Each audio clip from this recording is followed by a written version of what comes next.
You're listening to Books We've Loved from NPR. Yes, you're still listening to the Book of the Day feed.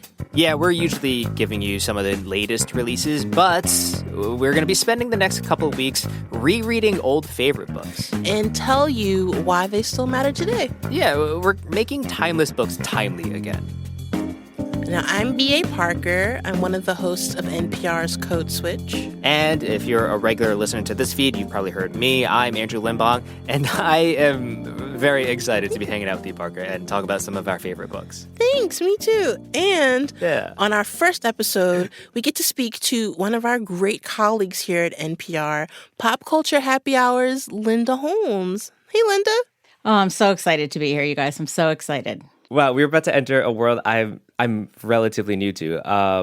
To not tease this out anymore, we are talking about Jane Austen's Pride and Prejudice. It's a big one. Yeah, it's a big one. This is a doozy. It looms large in many minds. I'll just put it that way. 100%. Wait, are you a big Austen head, Linda?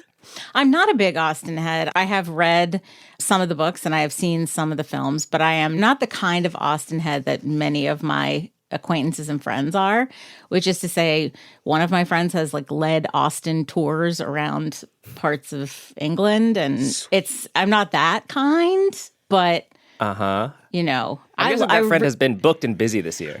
Yeah, and I really really like this book. So yeah.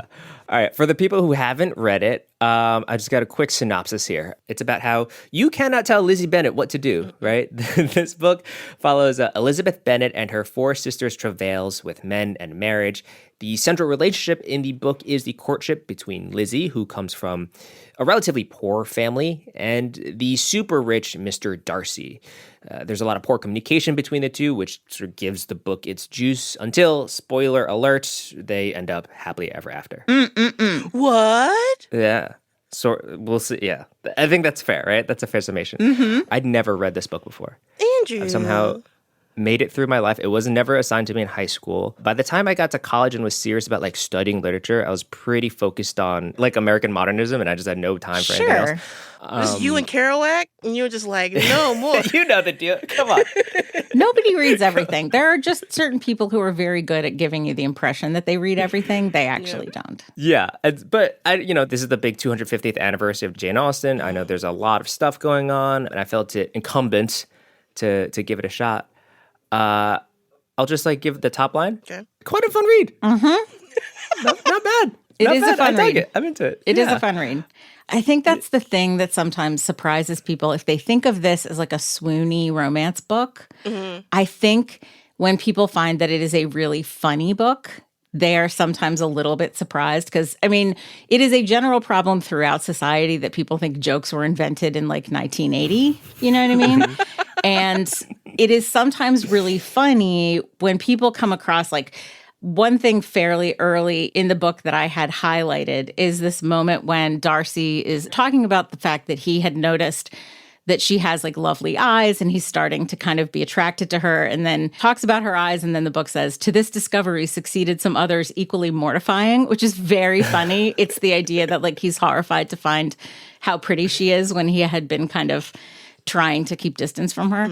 And those kinds of little asides, I think, sometimes startle new readers to this book who expect it to be very staid and very what they think of as early 19th century British.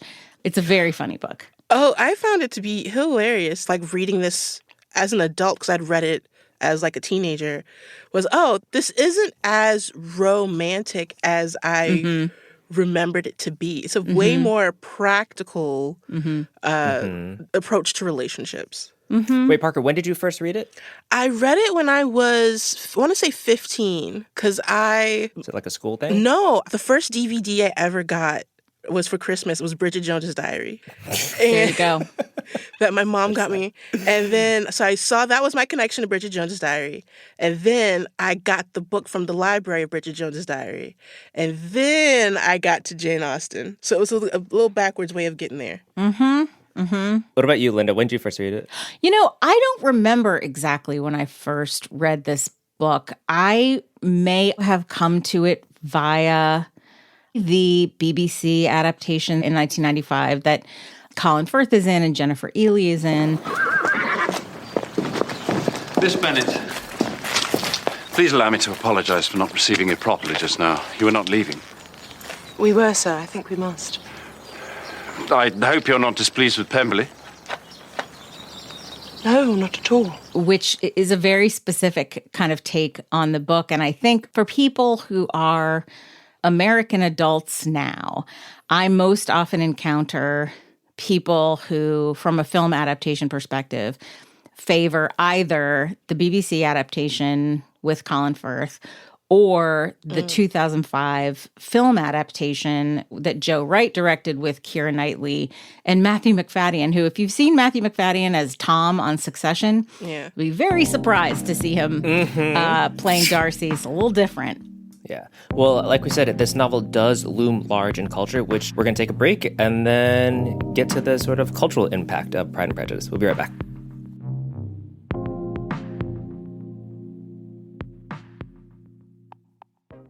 This message comes from Bonterra. Your nonprofit's mission is big, but your team is small. With fundraising software from Bonterra's Network for Good, you can focus on changing lives. Big impact, less stress. Learn more at bonterratech.com/NFG.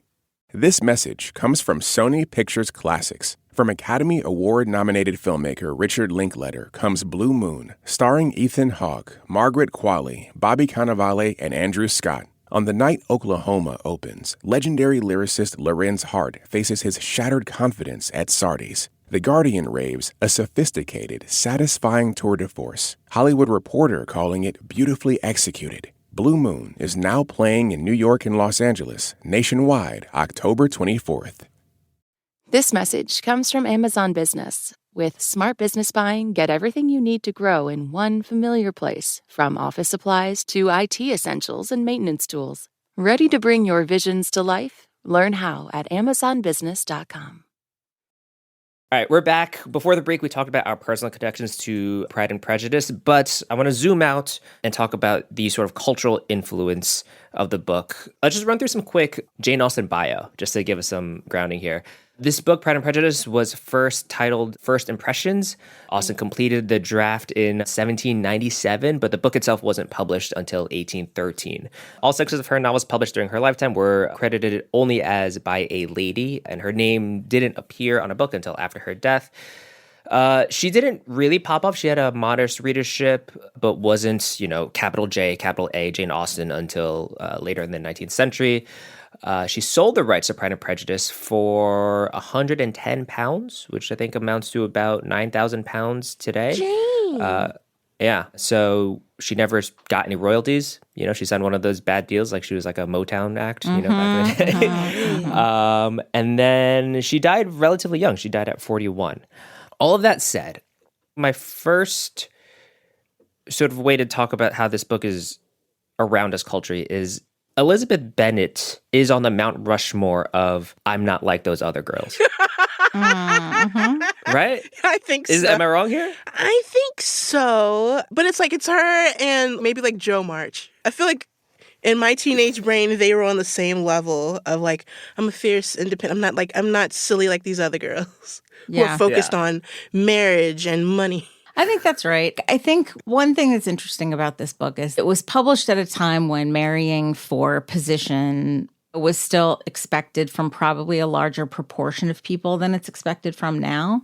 Mm-hmm. And yet there is a yearning to marry for, if not love, then affection. The interesting thing about the sort of transmogrification of Lizzie Bennet into Bridget Jones is that Lizzie is not as insecure as Bridget is. Bridget kind of takes the Lizzie Bennet idea of being outspoken and sort of not fitting in, and it's seen through a lens of being very self-doubting and sort of self-loathing, whereas Lizzie is very, for much of the book, she's very like, well, this is how I see it. This is what I'm going to do. This is what I'm not going to do.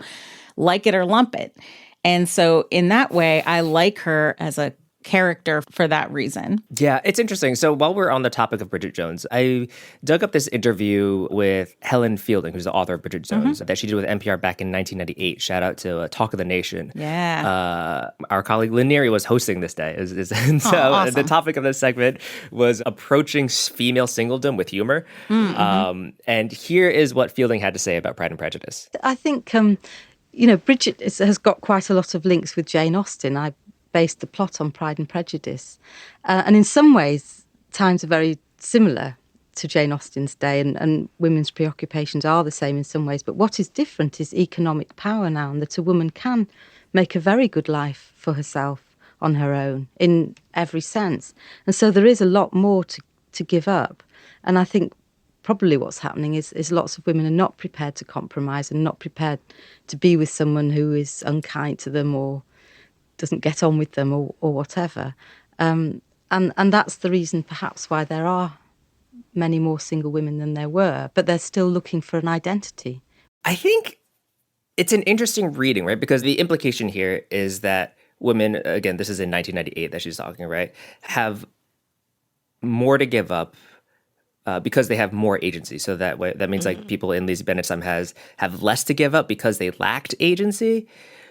But I don't know, when I was reading this novel, I found that because they had no agency in other spaces of life, marriage was such a huge step and a huge decision to make. And to me, it seemed like they had more to give up because they had no other like outlets for decision making. Yeah, because I think a part of, I would say, my maturity reading this now as an adult is I finally side with Mrs. Bennet. I'm like, wait, Mrs. Bennet is right. Yeah.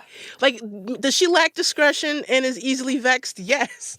But she understands the rules of the game that, like, this society has created in a way that the Bennet daughters don't fully grasp. She wants her kids to be okay because she can see essentially the writing on the wall about, like, what are the family's options. This was like the first time I was like, oh, Mrs. Bennet, I get it. Like, are you embarrassing sometimes? Yeah, but like, you just want everyone to be okay. I was really frustrated with, I just watched the 2005 Keira Knightley version of the movie yesterday.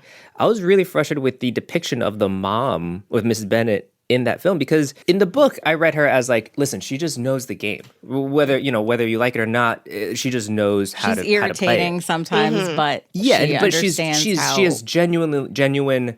It comes out of a place of like worry and care for her kids. Yeah. Right. And in the movie, she's portrayed as this like ditzy, kind of dumb, and like all over the place woman. And the dad, played by Donald Sutherland, is played as this like kind and gentle father figure. And I was like, that is not at all. Your mother insists on you marrying Mr. Collins. Yes, I shall never see her again. Lizzie, from this day onward, you must be a stranger to one of your parents. Who will maintain you when your father is dead? Your mother will never see you again if you do not marry Mr. Collins. And I will never see you again if you do. Mr. Bennet. Thank you, Papa. That version is so, like, whimsical. And it's like, it's sweeping, and it allows for the idea that this is like a romance book. Right. When you go back to reading it and reading, like, it is about manners, and it is about like women being practical in their decisions. Because there are parts in the book where Elizabeth Bennet very like practically is like, maybe I should marry Mr. Darcy. Like, he is kind, and maybe I jumped the gun and made a bad decision. Whereas in like a very like practical, I need to be married kind of way, that it wouldn't be as romantic if said in the movies. Can we talk about where the swoony reputation comes from? Is it because of these adaptations, or is it because of, up until reading this today, my only experience with the book was through like cultural osmosis, right? And so You Got Mail or whatever, and they're talking about how like romantic it is. Is it this book's fault that we as a culture walk away with that interpretation, or is it like the bajillion other iterations of this book, things that have been inspired by this book, yada, yada, yada? I mean, it is a romantic book. Like, it is a book with a love story, right? It is a book with a love story where, the people meet, they don't like each other. I mean, this is sort of like your basic enemy. Like Star Wars is too, right? This is your basic this is your basic enemies to lovers. People sell 1 million copies of this to this day, right? Yeah. It is that. It's just that it's also a bunch of other stuff. And I think the adaptations have in some ways found it easiest particularly when you're dealing with something shorter like a feature film as opposed to a 6-part miniseries, have sort of found it easier to streamline in favor of the romance. I think that, but I also just think that we as a culture are guilty of reinterpreting things to benefit our perceptions of what romance is. Like, we think Romeo and Juliet is the greatest romance of all time, but they're like 13-year-olds who kill themselves. Like, we need to like look at some nuance. With like Jane Austen, I do feel like, me personally, I think some of her work has been flattened in the culture and just like put into this box of like Regency era, like Bridgerton. You were the bane of my existence.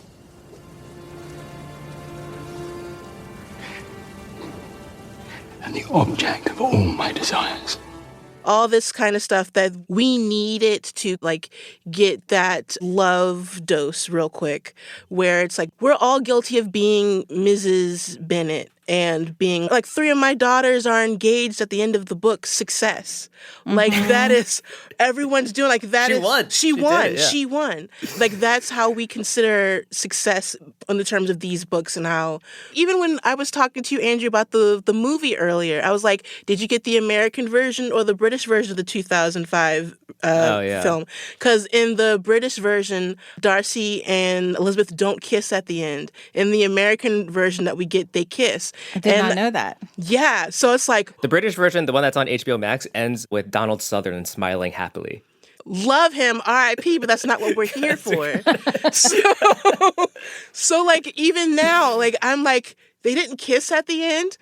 Does it count? Like, it's... Well, yeah, I mean, it's interesting because you can easily stand in judgment, as we've talked about, stand in judgment of Mrs. Bennet and her attitude that a romantic attachment is the goal of everyone, right? But on the other hand, any piece of traditional romantic fiction, when you talk about what the elements of a romance novel are, and the romance community, I think certainly much of it embraces this as a romance novel, not everybody.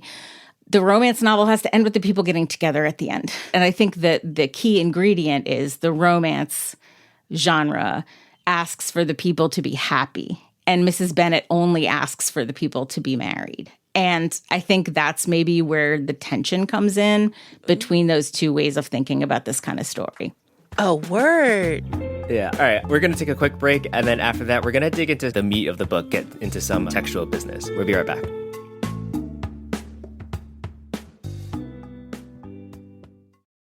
This message comes from Charles Schwab. When it comes to managing your wealth, Schwab gives you more choices, like full-service wealth management and advice when you need it. You can also invest on your own and trade on Thinkorswim. Visit schwab.com to learn more.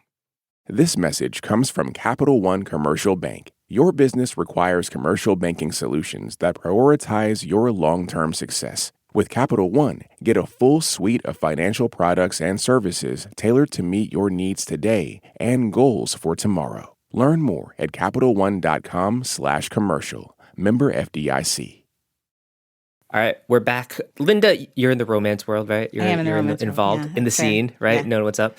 You refer to this book as a classic sort of like enemies to lovers trope. Is this like the patient zero of that? I think the vast majority of tropes like this go back much farther than that, so I would not call it the patient zero. I would definitely call it one of the most frequently referenced, probably, versions of that.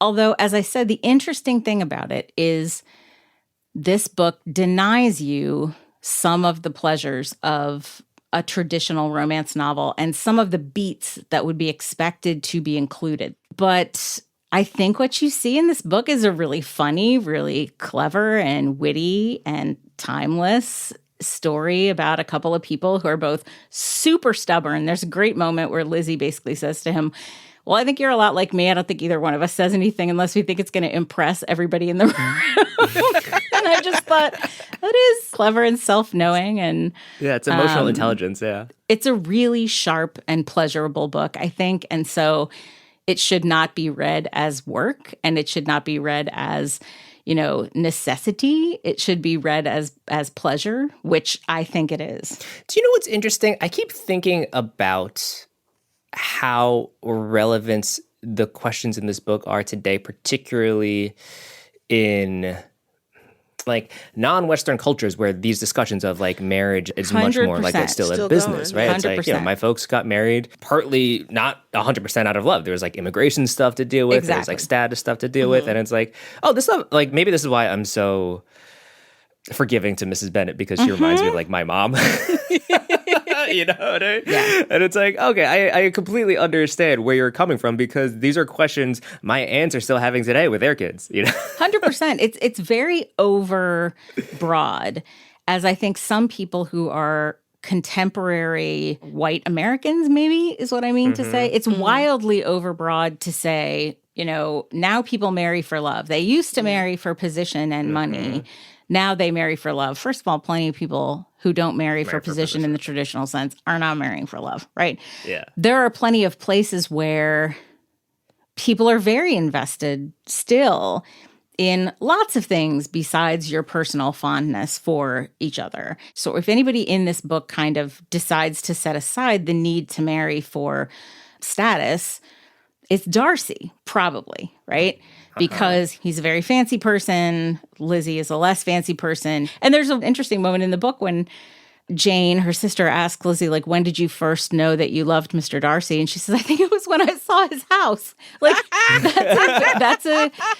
and listen, there's a lot of, you know, like texture to that scene. She's saying a bunch of different things, I think. But it is a funny line still, in light of that kind of hyper romantic. Don't marry a rich guy because he's a rich guy. Marry for love a guy who happens to be rich. Like, there's an interpretation of the story that I think is unfair if you see it in that way. That's like a really thoughtful interpretation of that I've never really thought of. Like, is the marriage the win or is the love the win? Well, I mean, Jane and Lizzie both end up marrying men that they loved and wanted to marry, and who loved and wanted to marry them, who love and treasure them. And so they win in that regard. They just happen to be in positions of power and stature and wealth. Right. Whereas Charlotte, Lizzie's friend who marries Mr. Collins, has succeeded according to Mrs. Bennet because she is married. She is secured in her future. She has a place to live. She has a husband. She's not going to, as is mentioned at one point in this book, die an old maid. But it's clear in Austen's vision that she does not have the same kind of happy ending as Lizzie and Jane because they marry someone who's lovely to them. Well, there is that moment in the book where the family like comes together and is like completely embarrassing, but they're being their true selves though. Like the sister wants to play the piano, the mom wants to gossip, the dad. I mean, like everyone is. The one wants to run off and have sex with a soldier. You know what? If you like it, I love it. But like, but it is who they are. And there's a moment where Darcy is brutally honest about his he's in love with Elizabeth Bennet, but is also brutally honest about who her family is. And there's a part of me that couldn't get past that.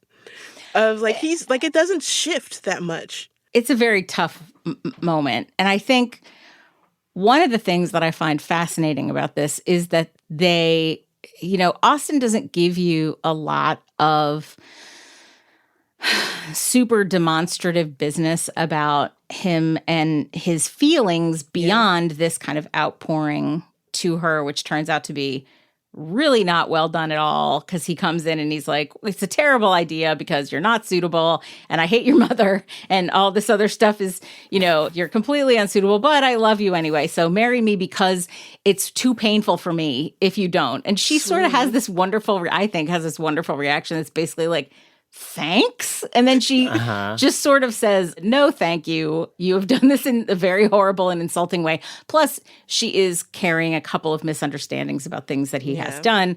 But she sort of reacts with a revulsion, I would say, doesn't want anything to do with him. And it takes other information coming to light about these other things that she was under the impression that he had done that perhaps he had not done to kind of repair that. But to me,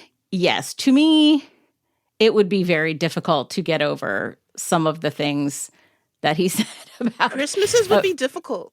Yeah, it would be difficult. Although, is it Colin Firth? Maybe less difficult. I'll push through.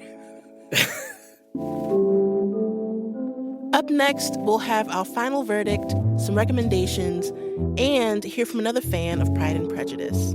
Stick around.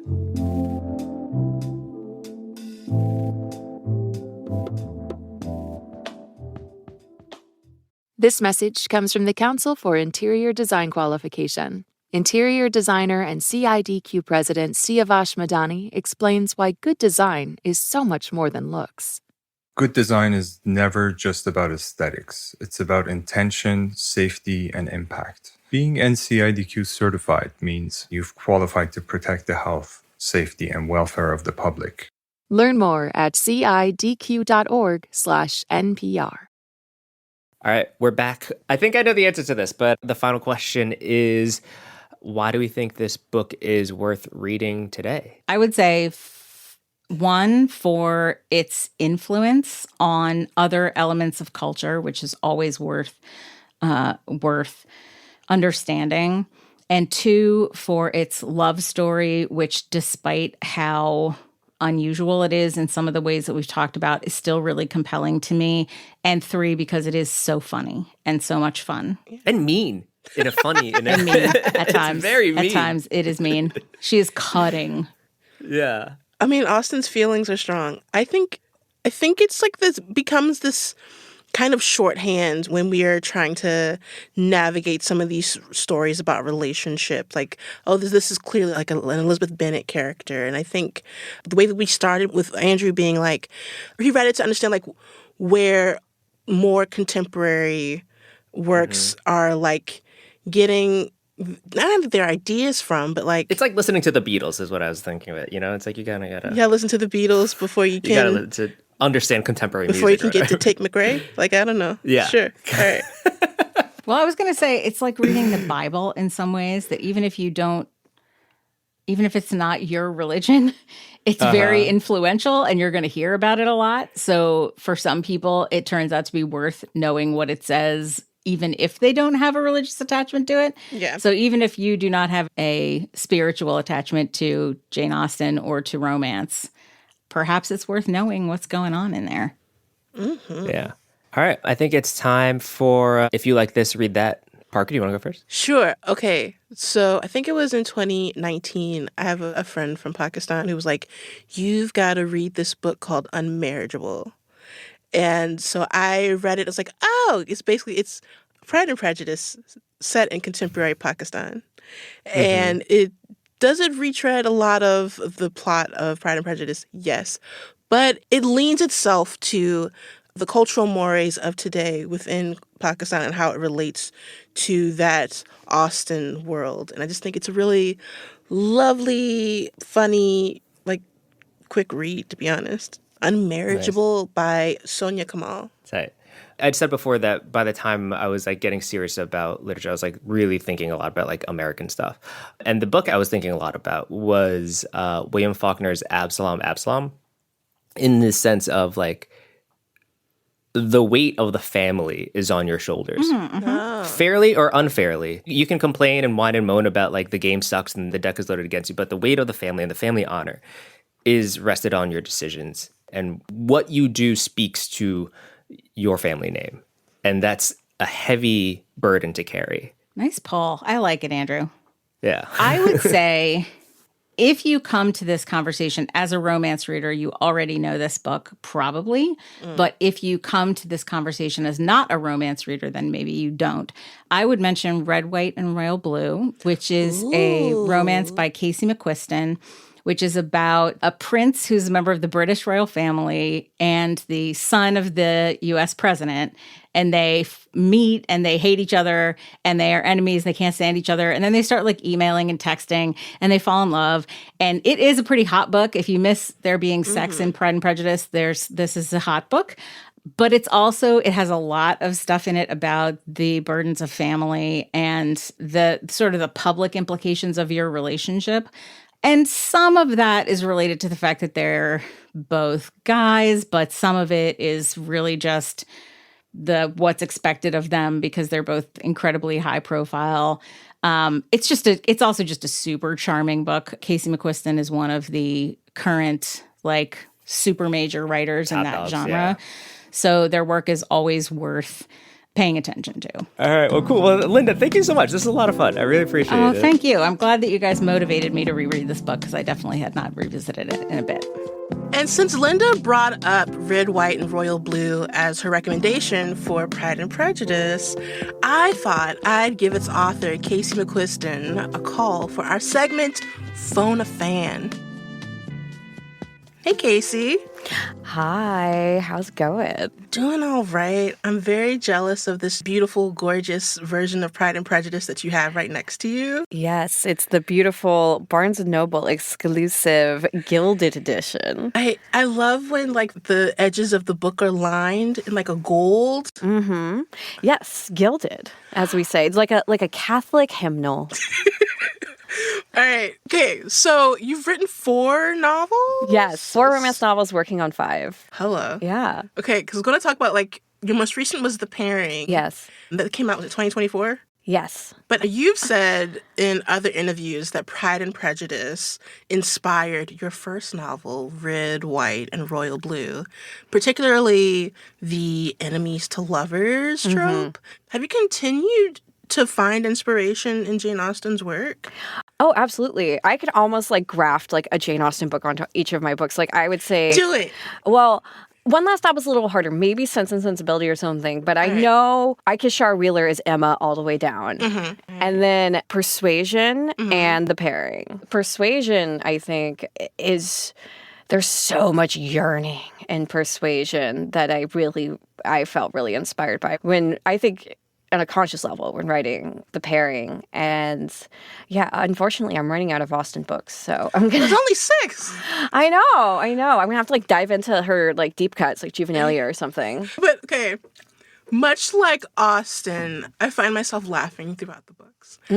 How has humor in romance inspired your writing? Because your stuff is also funny. Thank you. I think Austen is such a great example of the best type of romantic banter and like funny dialogue. I most recently, as I was rereading Pride and Prejudice ahead of this, I was just struck by how I would say like 70% sometimes of the book feels like it's dialogue. Yeah. And something I think is really great and smart and sharp about her writing that I take a lot of inspiration from when I see it in other books, when I see it in her books, is the way that these characters are all super smart. They all are very presenting their points of view in articulate and thoughtful ways. And they're doing this banter. And even when they are kind of sniping at each other, it doesn't feel like there's this competition of like trying to one-up each other's jokes. There's like this room to breathe where not everything has to be more clever than the last thing that was said. And it's okay to like engage with the last thing that was said and play with it and subvert it. And these characters are really engaging with each other rather than showing off how clever the writer thinks they are or how clever the characters think they are. I will say, while reading Pride and Prejudice, Lizzie and her banter game, I was a little exhausted. I was just like, girl, calm down a little bit. I know. That is one thing about Lizzie. She cannot give it a rest. But it's like he enjoys the game as much as she does, but Parker at home reading the book was like, I am tired. That's so true. This is a terrible transition. Yeah, I love it. But do you have time to play a game with me? I absolutely have time to play a game.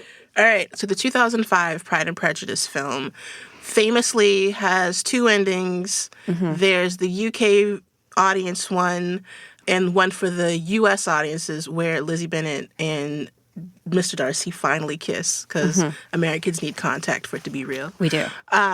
So in the spirit of playing director Joe Wright, I want to play a game called Alternative Endings where we make up another ending to Pride and Prejudice. All right. So, Casey, think about it. If you want to go first. I've given this a lot of thought. It's hard because I do think that Lizzie and Darcy have such a good ending in the book.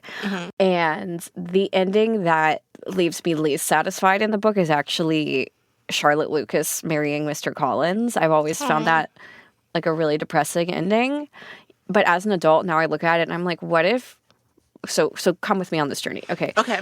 So I feel that like Charlotte Lucas could very much be read as a Regency era lesbian who is just entering into a marriage. She's like, that'll do. He's going to go listen to himself talk with his bros, or if he can make any friends, he'll go hang out with them. I'm going to stay home. I'm not going to be bothered by my husband. We'll have a couple kids, and then I can maybe like meet a nice woman who takes care of horses or something.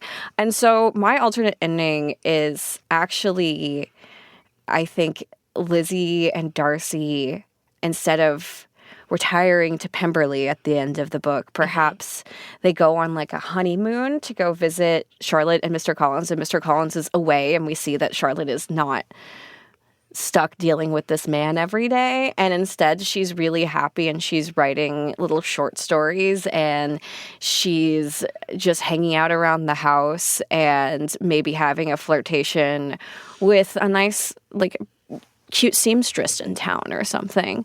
Now, if I'm changing it's Lizzie and Darcy's ending, Okay. I think that it would be kind of amazing if they found a way to get the house back. To get Lizzie's family house back. I know that technically Charlotte would become the lady of that house. Yeah. But there has to be a way for maybe Mr. Collins to be persuaded to timeshare it, maybe, or something. What's the Regency version of timeshare? I don't know. I mean, I think it would be amazing if somehow we have an epilogue where Elizabeth and Darcy have the family home, at least for Christmas time, and we have an extremely awkward meeting of in-laws with like Wickham and everyone being really rude to him. So your version of it is that Charlotte marries Collins as her beard, and then lavender marriage even. Maybe. A lavender marriage where she secretly falls in love with a horse girl, and then benevolently gives the Bennets their home back for the holidays. Yeah, perhaps. Yeah, it's a timeshare situation. My happy ever after is a timeshare situation. What's yours? Mine would be like, oh, sadly, Wickham gets run over by a rogue carriage mid-saucy remark, leaving Lydia with all of his earnings, and then she's forced to make better choices. Yeah. And while, like, you know, the Bennet Darcys no longer have to deal with that man's brand of menace. I think that's really fair as well. I mean, I do think that I would love to see Wickham be hit by a horse and buggy, especially if it was being driven by the, like, hot horse girl that is having an affair with Charlotte Lucas. Full circle. Here we go. We're looping it all together. And it's at family Christmas. It's a Christmas miracle. Absolutely. Wow. All right, Casey, thank you so much. Yeah. I'm so glad to have you here. Yeah. And be sure to pick up Casey's latest novel, The Pairing, out now. And that's the show. This episode was produced by Cher Vincent and edited by Megan Sullivan. Engineering support by Robert Rodriguez, and our executive producer is Yolanda Sanguini. Thank you for listening to Books We've Loved from NPR. We'll see you next time.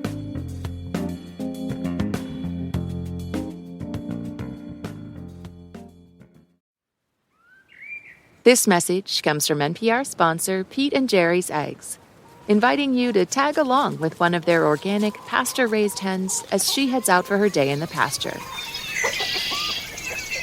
She and her friends start to roam and forage, hunting for tasty organic snacks. And with 108 square feet per hen, there's plenty of space for everyone. Under the open sky, they can hear songbirds nesting in the trees. They bask in the sounds of nature as they prepare to lay their rich, delicious eggs.